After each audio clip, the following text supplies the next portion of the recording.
ចម្រើនពរញាតិញោមពុទ្ធបរិស័ទទាំងអស់គ្នាបងប្អូនកូនក្មួយជាទីស្រឡាញ់រាប់អានសូមផ្ញើសេចក្តីនឹករលឹកពីចម្ងាយឯនីសមុទ្រសង្ឃឹម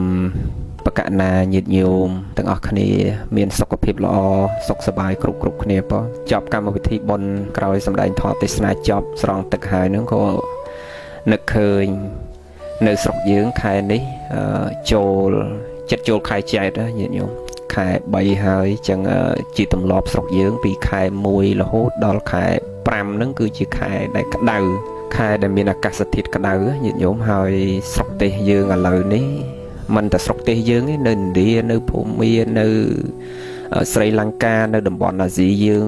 មួយចំនួនហ្នឹងគឺអាកាសធាតុដូចយើងចឹងញាតិញោមក្តៅចូលខែហ្នឹងគឺក្តៅជាពិសេសនិយាយស្រុកយើងតែម្ដងកុំនិយាយស្រុកគេស្រុកយើងគឺតែចូលពីខែ1ដល់ខែ5ហ្នឹងគឺជារដូវក្តៅមែនតើណាចឹងជាពិសេសគឺខែ3និងខែ2ខែ3ហ្នឹងពេញហើយញាតិញោមហើយដល់ពេលខែក្តៅអញ្ចឹងនឹកឃើញញាតិញោមនៅនេះទោះបីជាត្រជាក់ស្រុកអាមេរិកខែនេះត្រជាក់ញាតិញោមត្រជាក់ខ្លាំងយើងចូលចាប់ពីខែ10មកត្រជាក់រហូតហើយพอដល់ខែ6ទៅបានចាប់ផ្ដើមក្រាន់បើវិញប៉ុន្តែនៅក្នុងខែ3ចេះនៅអាមេរិកនេះតិចប៉ុន្តែបីតិចក៏ដោយក៏អារម្មណ៍របស់យើងនឹងវានៅដកជាប់នៅស្រុកខ្មែរញាតិញោមនៅស្រុកខ្មែរនឹកឃើញខែហ្នឹងគឺជាខែក្តៅហើយចាស់ហ្នឹងគាត់អង្គុយបក់ផ្លិតបក់កម៉ាគាត់នឹងឪពុកអាត្មាក្តីឪពុកញាតិញោមបងប្អូនកូនក្មួយក្តីគឺដូចគ្នាចាស់ហ្នឹងឲ្យតែមានដើមស្វាយដើមអំពិលអីហ្នឹងគាត់ទៅអង្គុយដាក់ក្រែមួយហ្នឹងអង្គុយបក់កម៉ាបក់ផ្លិតហ្នឹងអង្គុយអង្គលលិចអង្គលកើតរហូតដល់អាលងក្រែហ្នឹងញាតិញោមអង្គុយតិចទៅគាត់សម្រានទៅតិចគាត់ងើបអង្គុយទៅតិចគាត់បុកស្លាទៅនឹកឃើញរូបភាពអស់ហ្នឹងអញ្ចឹងទៅនឹកឃើញនៅខ្មែរអាសាងូតទឹកជូនឪពុកអាត្មាអត់ម្ដាយទេមានតែឪពុកចឹងទៅតនេពីកាលដែលនៅស្រុកខ្មែរថ្ងៃណាដែលតនេអត់ធ្វើការនិងអត់មានជាប់កម្មវិធីសម្ដែងធម៌ទេសនាជិះឡានទៅហើយញាតិញោមមកជិះឡានទៅធ្វើម្ហូបធ្វើនេះធ្វើនោះឲ្យគាត់ពិសាចឹងទៅហើយនាំគាត់ទៅលើកដៃលើកជើងឲ្យគាត់មានសកម្មភាព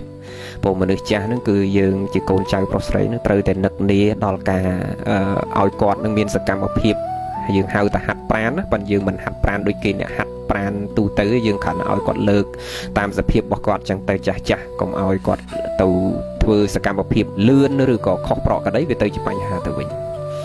ប៉ុន្តែអ្វីដែលអាត្មាចង់ចែករំលែកបងប្អូនកូនក្មួយថ្ងៃនេះគឺចង់និយាយថាខែក្តៅអញ្ចឹងកូនក្មួយទាំងឡាយហើយគ្រប់គ្នាណកុំចាំរហូតដល់យើងមានពេលតនេឬក៏កុំចាំរហូតដល់យើងមានលទ្ធភាពយើងធ្វើបន់ធំដុំស្រោចទឹកជូនម្ដាយជូនឪពុករបស់យើងកុំចាំដល់ពេលហ្នឹងអ្នកខ្លះថាចាំដល់យើងជុំគ្នាយើងមានលទ្ធភាពយើងធ្វើបន់ចម្រើនបជនងូតទឹកឲ្យគាត់ម្ដងឲ្យបានខ្ពស់មុខខ្ពស់មាត់កុំគិតអញ្ចឹងការគិតដូចនេះគឺវាអត់ខុសទេប៉ុន្តែអ្វីដែលអាត្មាចង់ចែករំលែកគឺជាសកម្មភាពរបស់អាត្មាផ្ទាល់មានន័យថាអ្វីដែលល្អបំផុតគឺយើងឆ្លៀតពេលណាដែលយើងអាចឆ្លៀតបានគឺយើងនាំគ្នាទៅផ្ទះរែកទឹកនឹងឬក៏បើមិនរែកទឹកទេយើងជួលគេដឹកទឹកដាក់ពេញពីងខែក្តៅអញ្ចឹងព្រោះយើងតែងពីង6 7ដាក់អមអញ្ចឹងមកហើយយើងឲ្យគេដឹកទឹកដាក់ពេញពីងទៅហើយទុកសម្រាប់គាត់ងូតបើយើងគ្មានពេលបានងូតឲ្យគាត់ហើយបើយើងបានទៅផ្ទះយើងងូតទឹកឲ្យគាត់ទៅហ្នឹងហើយកុំចាំរហូតដល់យើងធ្វើបន់បានងូតឲ្យគាត់កុំចាំអញ្ចឹងពីព្រោះការដែលយើងនៅពីក្មេងលោកងូតទឹកឲ្យយើងហ្នឹងគឺតាំងពីបផ្តិលជោគខ្លួនចឹងប៉ុន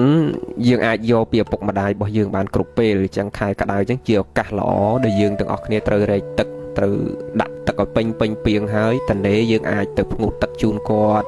តាមអ្វីដែលយើងអាចធ្វើបានពងផ្ងូតបដានឹងយើងអាចនិយាយថាសូមជូនពរលោកឪពុកជូនពរអ្នកម្ដាយសូមអ្នកម្ដាយលោកឪពុកមានសុខភាពល្អមានពិជនវែងជាម្លប់សម្រាប់កូនចៅប្រុសស្រីឬក៏យើងពោលថា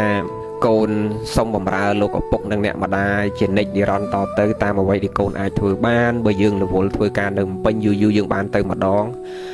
បងប្អូនកូនក្មួយអាត្មាចង់ចែករំលែកថាភាពកក់ក្ដៅរបស់ម្ដាយឪពុកគឺមិនមែននៅលើលុយកាក់គឺមិនមែននៅលើយើងធ្វើផ្ទះធំឲ្យគាត់គឺមិនមែននៅលើអ្វីទាំងអស់អ្វីដែលសំខាន់ដែលជាបទពិសោធន៍ជាក់ស្ដែងរបស់អាត្មាគឺមានន័យថា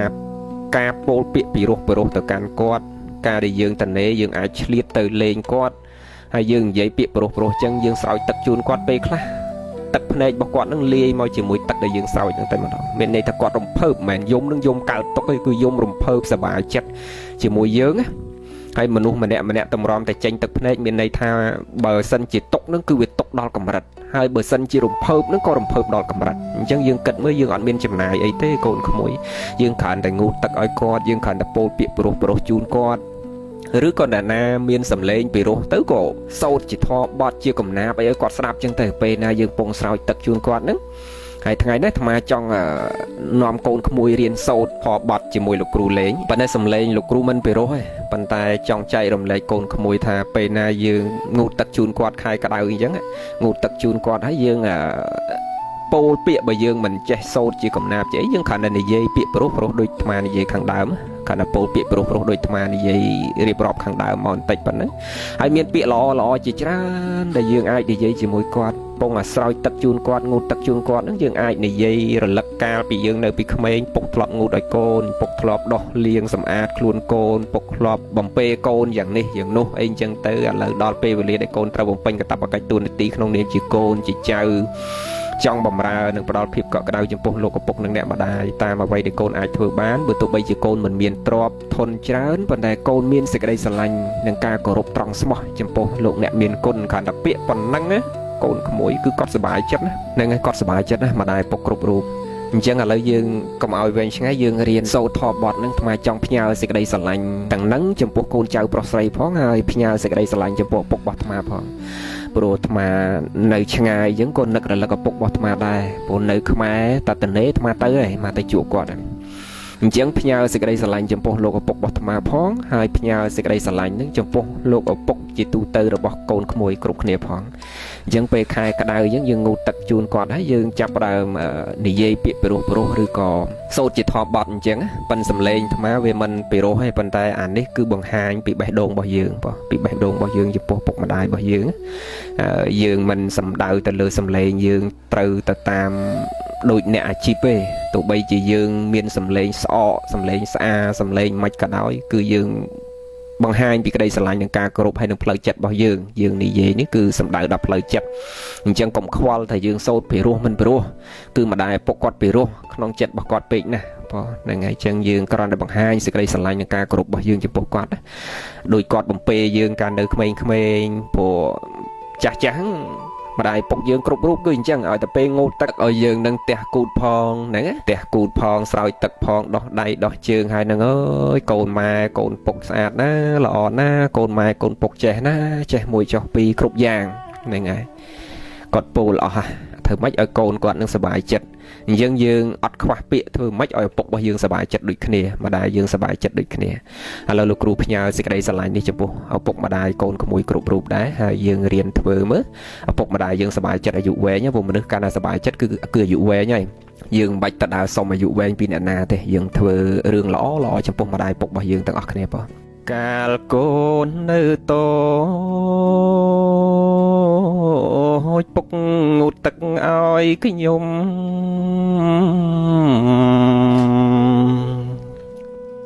ឥឡូវកូនធំកូនងូតទឹកឲ្យពុកបញ្ចុកចំនៃឲ្យបំធ្នមថាតបគុណណាយពុកម៉ែ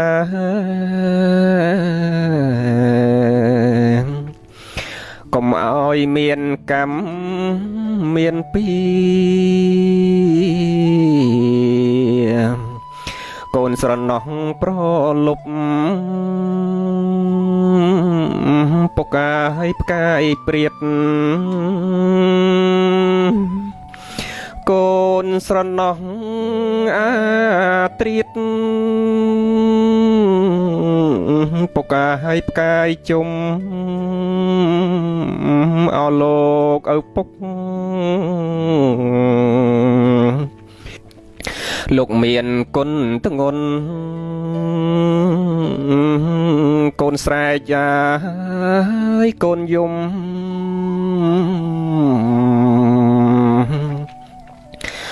ឲ្យលោកខានសម្រានពេលថ្ងៃនឿយហត់ ប្រកបការងារពេលយប់មកសន្ធាដេកពួនពំបានកូនស្រែកញ៉ាកូនយំឲ្យលោករំខានក្រោកចាកងាយសម្រានស្រវាលើកកូនត្រកងបី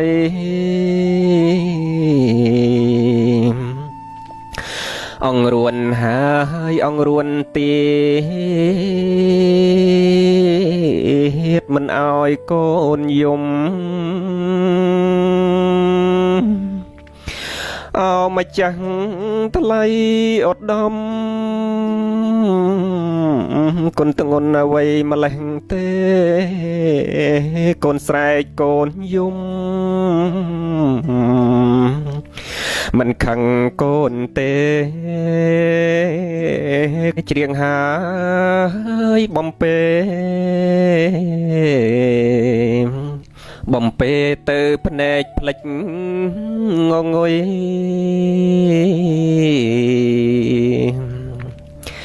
ដៃមកកាងពុកបីដៃមកខាងពុកបក់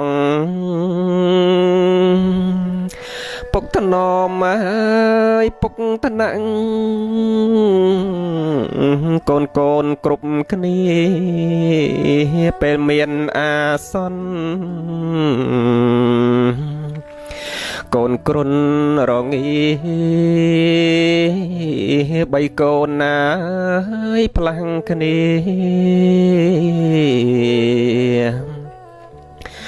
ពុកហើយនឹងមក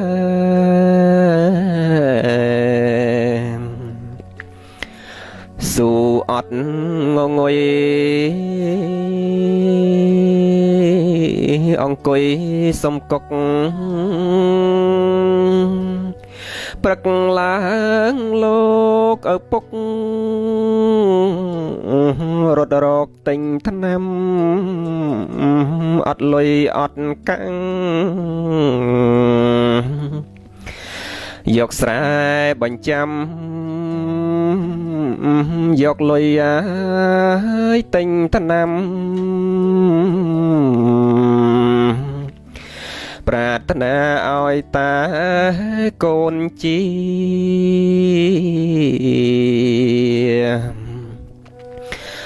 កូនជុះកូនណូមដាក់លើពុកម៉ែអត់តូចចិត្តទេពុកលៀងដោយស្មោះងូតទឹកហើយប្រឡាញលួងលោមញេះញោះកូននឹកងាយស្រណោះអត់មានផ្លេចទេទោះបីនៅឆ្ងាយហើយកាយឃ្លាតពីកូនតែចិត្តកូនស្ងួននឹកពុកជានិច្ចមិនដែលភ្លេចទេទោះថ្ងៃឬយប់ព្រោះគុណណាយលោកពុកជាម្លប់នៃកូននឹងហើយកូនក្មួយសំឡេងអាត្មានឹងវាមិនកើតទេព្រោះវាមិនមែនជាជំនាញទេណាប៉ុន្តែគ្រាន់តែចង់បង្រៀនកូនក្មួយថាយើងអាចបង្ហាញទៅនៅសេចក្តីស្រឡាញ់និងការគោរពចំពោះឪពុកម្ដាយរបស់យើងបានគ្រប់កលៈទេសៈ ហើយអត់មានចំណាយអីទាំងអស់គឺយើងចំណាយតែពេលវេលានៅជាមួយគាត់និងនិយាយពាក្យល្អចេញពីបេះដូងរបស់យើងទៅកាន់ឪពុកម្ដាយរបស់យើងណាហើយនឹងកាយវិការគឺការគោរពទន់ភ្លន់ចំពោះគាត់ប៉ុណ្ណឹងឈ្មោះថា